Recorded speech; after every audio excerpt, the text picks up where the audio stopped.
ملخص اخبار النهارده، اخبار الاهلي والزمالك وبعض الاخبار الاخرى. جايب لك شويه اخبار كده على الرايق، بلخص لك اخبار النهارده في فيديو واحد ما يكملش دقيقتين. لو اول مره تتفرج عليا يا صديقي، ما تنساش تصلي على النبي محمد صلى الله عليه وسلم وتضغط لايك ومتابعه. اللايك والمتابعه هيفيدوني جدا، فما تبخلش عليا بالاتنين بحيث ان انت ما يفوتكش اي حاجه مهمه بعد كده. بالنسبه لاخبار النهارده تابع معايا. وفقا لموقع اليوم السابع، يوسف بالعمري يقترب من الانضمام إلى النادي الأهلي بعدما رفض عرض الوداد المغربي وعدة عروض خارجية، مفضلا ارتداء قميص الأحمر. الأهلي اتفق مع الرجاء المغربي على ضم اللاعب في يناير المقبل مقابل 500 ألف دولار، والصفقة باتت شبه محسومة للأهلي. حسب منصة 247 آب، الأهلي يحصل على موافقة أحمد هاني لاعب سيراميكا كليوباترا لضمه على سبيل الإعارة لمدة 6 أشهر. وفقا للأهرام الرياضي، سيراميكا كليوباترا يطلب ثلاثي الأهلي. بدأ نادي سيراميكا كليوباترا مفاوضات مكثفة في الساعات الأخيرة للتعاقد مع ثلاثي الأهلي عمر كمال عبد الواحد وحمزة علاء وأحمد رضا على سبيل الإعارة خلال فترة الانتقالات الشتوية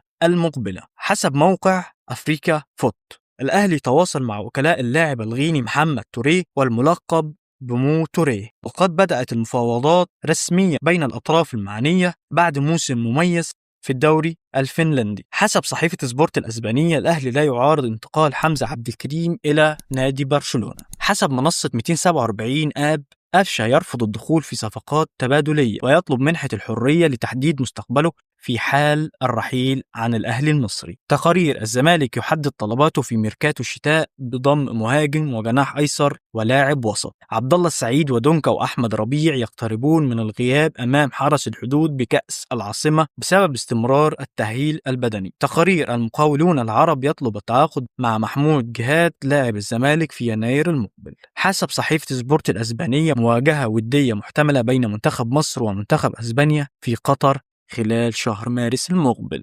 بس كده صديقي، دي نهاية أخبار النهاردة. ولو شايف إن أنت استفدت من الفيديو، ما تنساش اللايك والمتابعة. كده اللايك بتاعك والمتابعة هيفيدوني جدا وهيفيدوه إن أنت ما يفوتكش أي أخبار مهمة بعد كده. طبعا قبل ما انهي الفيديو، ما تنساش تصلي على النبي محمد صلى الله عليه وسلم. بس كده، سلام.